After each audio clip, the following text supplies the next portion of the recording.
The folder slipped from my hands and landed on the dusty floor with a dull thud. Deceased. The word rattled around in my head like broken glass. I stumbled backward, knocking into a chair. My breath came fast and shallow. None of this made sense. It couldn't make sense. Maybe it was a prank, I told myself. Some elaborate joke. But who would go to such lengths? And why here, on a floor that shouldn't even exist? I reached for my phone again, desperate to check the time, to call someone, anyone. But the screen was still black, dead, as though the battery had been drained dry. Then I noticed my watch. The second hand wasn't moving. It was stuck at exactly 11:59 p.m. A chill rippled through me. I tapped the glass face. Nothing. Time itself, it seemed, had stopped. That's when the lamp above me went out. The room plunged into darkness. For a moment, all I could hear was my heartbeat pounding in my ears. Then, faintly, from somewhere in the corridor outside, came a sound. Click, click, click. The deliberate rhythm of shoes on tile. Slow, heavy, approaching. I froze, straining to listen. The footsteps stopped just outside the office door. I swallowed hard, forcing myself to move. My eyes adjusted to the dark, and I saw the faint outline of the doorway. Slowly, I crept toward it, holding my breath. When I stepped into the hall, it was empty. The corridor stretched in both directions, silent, lit only by the occasional flicker of dying bulbs. But something was different. The elevator, the doors I'd come through were gone. I blinked, rubbed my eyes, and looked again. No doors. Just a solid wall of cracked plaster where the elevator had once been. Panic surged in my chest. I spun around, desperate for some sign, some escape. That's when I saw it, scrawled across the wall in messy black letters, fresh enough that the paint still glistened. Don't stay past midnight. My skin went cold. My heart pounded. I stumbled back, whispering to myself, what the hell is this place? And then my watch ticked forward. 1 second. 2. 3. The hands jumped to 12 o'clock. Midnight. And with that, the silence shattered. Phones began to ring behind office doors. Dozens of them. Maybe hundreds. A chorus of shrill bells echoing down the hallway. From somewhere deeper in the floor came the sound of typewriters hammering furiously, as if invisible workers were pounding at the keys. Papers rustled. Footsteps returned. Louder this time. Closer. And then voices. Muffled at first, but growing clearer with every second. Dozens of voices whispering in unison. They were calling my name. The whispers grew louder with every heartbeat. At first, I thought it was just the ringing of the phones playing tricks on me. But no, they were voices. Dozens of them. Layered, overlapping, all repeating the same word, low and rhythmic. Mark. Mark. Mark. My name rolled down the hallway like a wave, bouncing off the cracked walls. My chest tightened, my knees nearly buckled. I pressed my back against the wall, sliding down until I was crouched on the dusty floor. My hands clutched my head as if that could block it out. But it only grew stronger. The voices weren't just around me. They were inside me, pressing against my skull, vibrating through my bones. Then, just as suddenly as it started, the phone stopped ringing. The typewriters fell silent. The whispers cut off mid-syllable, leaving the corridor drowned in an awful, suffocating stillness. I opened my eyes. The hallway lights flickered violently, casting long, jagged shadows across the floor. The silence pressed harder than the noise ever had. My own breath sounded unnatural, too loud, too fast. And then, I heard it. Footsteps. Not slow and cautious like before. These were purposeful, steady, marching together in unison. Not one set of footsteps. Many. My heart lurched as I turned my head. At the far end of the hallway, emerging from the darkness, were shapes. Human shapes. Dozens of them.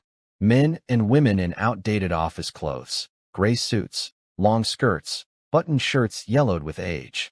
Their postures stiff, unnatural, as though their limbs were being pulled by invisible strings. Their faces, God, their faces weren't right.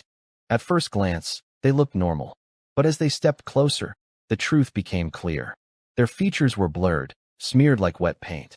Eyes where mouths should be, noses dissolving into skin, lips stretched too wide or too thin. Faces that tried to resemble people but failed. And yet, they all turned toward me. And they all spoke in unison.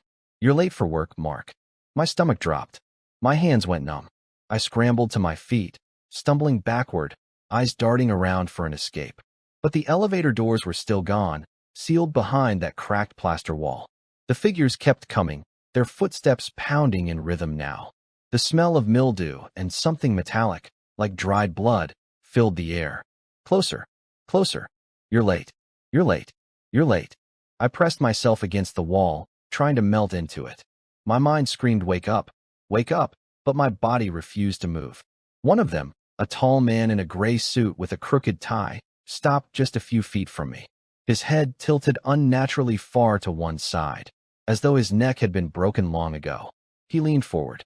His face, blurred and twitching, hovered inches from mine, and in a rasping voice, quieter than the rest, he whispered, "Clock in, employee. It's time." The blurred man loomed over me, his words still crawling in my ears. "Clock in, employee. It's time." Something inside me snapped. Pure panic flooded my veins, and I shoved past him, sprinting down the corridor. My footsteps thundered against the tiles, my lungs burning with every breath. The others followed. Their shoes pounded in unison, an army of echoes that chased me down the endless hallway. Their voices rose in a chant, words blurring together, but one phrase cut clear through the noise. "Don't leave. Don't leave. Stay with us." Doors slammed open as I ran past, revealing more of them. Pale, faceless workers spilling out of abandoned offices, papers fluttering like dead leaves around their feet. Phones rang again, one after another, until the sound became unbearable. I turned a corner blindly and stopped dead. The elevator was there. The doors stood open, waiting, glowing faintly with that sickly fluorescent light. It looked like salvation, a way out, a final chance. But between me and those doors, they waited. Rows of office workers lined the hall, standing still, perfectly straight, their heads tilted at the same unnatural angle. Their bodies twitched slightly, like marionettes waiting for their strings to be pulled. I took a trembling step forward. Every one of them turned toward me in the same instant. Dozens of blurred faces, dozens of hollow stares, and then they moved. All at once. I bolted, shoving past them, their cold hands grazing my arms, fingers catching on my clothes. Their whispers rose to screams. "Stay? Stay with us." I threw myself into the elevator, slamming my fist against the panel.